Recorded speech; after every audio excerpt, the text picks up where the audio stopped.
Our rules are simple, but the challenge is great. All dinos will be explored in this challenge, but only reasonable underdogs voted on by the community will be considered for grading.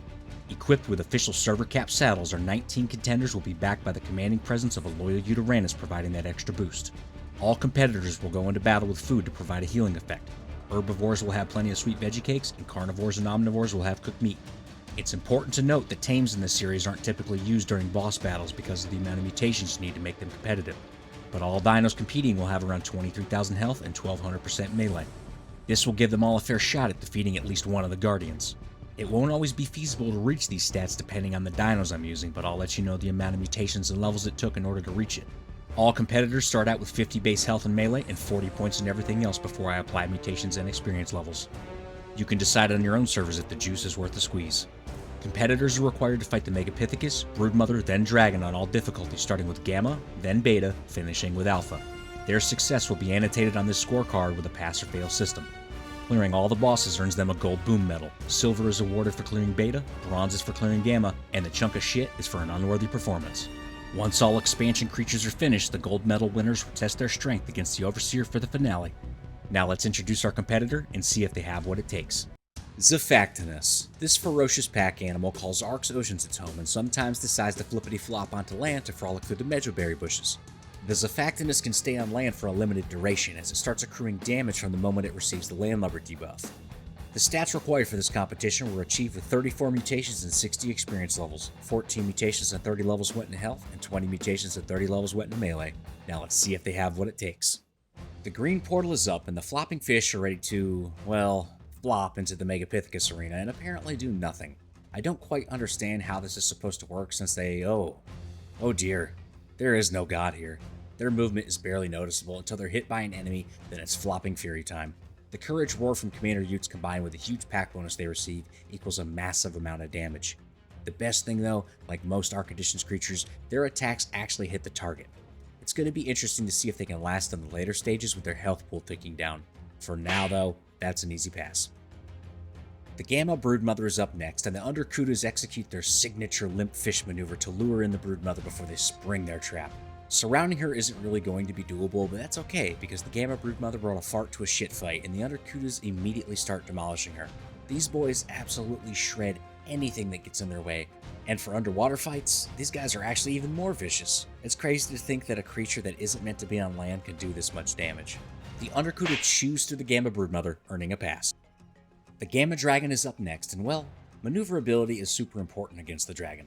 As long as the Undercudas can land their shots, then they're going to do just fine, which they do, but my concern is for the later stages when the dragon actually takes off and lands somewhere else. If the Xiphactinus is spread out at all, it could cause some issues when they re-engage the dragon. I don't want to lose the pack boost, and damage output is super important in these fights. The Undercudas are able to take down the dragon with relative ease and earn another pass, clearing the Gamma stage. Blue portal time means beta time, and the beta megapithecus is up next. I'm not sure what the monkey man was thinking, but these fish have a mouth that can eat corn through a chain link fence. One of the megapithecus' main utilities, the knockback, actually works against him here. Every time the Undercudas get knocked back a little bit, they're able to squiggle on in a little bit more effectively, and that just increases the potential damage output from these guys. The beta megapithecus arena is colder than a well digger's ass, and the Xiphactinus wants to leave, so they end the charade, killing the beta megapithecus and his monkey friends, earning another pass. The beta broodmother is up next, and she charges after the fish sticks thinking they'd be an easy meal, but she has another thing coming. The Undercudas were lying low in the weeds, and the broodmother thought, I bet they're gonna ambush me, and sure as shit, they had her down on her knees. They burnt her ass down to the wick and put on a hell of a display. It sure is fun quoting songs that have nothing to do with the creature I'm using. The beta broodmother typically does a decent amount of damage, but the Undercudas work harder than a cat trying to bury shit on a tin roof and put her ass down, earning another pass. The beta dragon is up next, and I feel the need to talk about the Uranus courage roar for a second. It pops up in the comments from time to time, usually in the form of insults. Some folks say that I'm not using the courage roar correctly and that the creatures are in fact never actually buffed from the roar. Well, dear friends, I test it out, literally dozens of times a week from these videos. I encourage you to do your own test. Put a target dummy down, or go find a random creature. Courage roar your creature one time. Sometimes the meter is full, sometimes it's not. If it's not, it's a 25% damage increase for a short period of time. This is not a percentage of the total damage boost like the overlay says, where you see 25% that ticks down quickly to 0. You get 25% for the duration of the buff. Now courage roar them a few more times until the meter is full. 25% damage increase. Now do it 100 times. Courage roar them until your mouse explodes. 25% damage increase. The only difference between one roar and a million is the length of the buff. Do I sometimes not have them fully buffed? Yes, but it makes no difference in the outcome. I promise. That's a pass. Red portal time means alpha time, and the alpha megapithecus is up next. It's pretty amusing to me how the fish just kind of flop around, and then all of a sudden once they get hit, they actually leap at their target while still flopping around.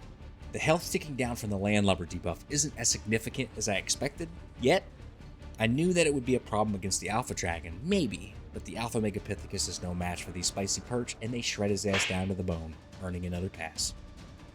Oh, mama broods, you dirty bitch. I started giving her the cold shoulder. She texts, I don't respond for a few hours, maybe I don't return a phone call, maybe I'm short with her when she asks me open-ended questions.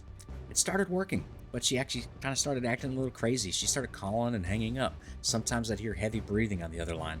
I knew it was her. I knew it. I have caller ID. I guess spiders aren't familiar with technology on the Ark. But after kind of pushing her away for a while, she eventually started to kind of give in.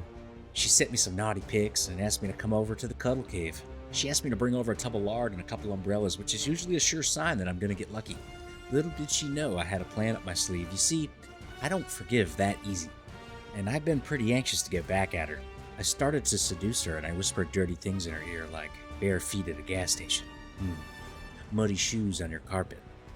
I had her wetter than an otter's pocket, and before she knew what hit her, the undercutus completely tore her a new asshole, giving Commander Utes and I our sweet, sweet revenge and earning another pass. The Alpha Dragon is up next, and this was for all the marbles. The plan was to absorb the first couple shots of fire and lure the dragon over to the terrible tunas where they could turn his asshole into a chewed up orange, but I slipped up, and they got roasted at first. They were able to get his health down pretty low at first, but he took off and Commander Utes was pretty banged up.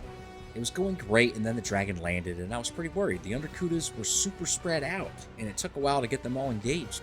Luckily, their health didn't tick down as much as I thought it would from the landlubber debuff, and they were able to take him out shortly after Commander Utes died. There's only a few remaining, but a win is a win. That's a pass and a full clear.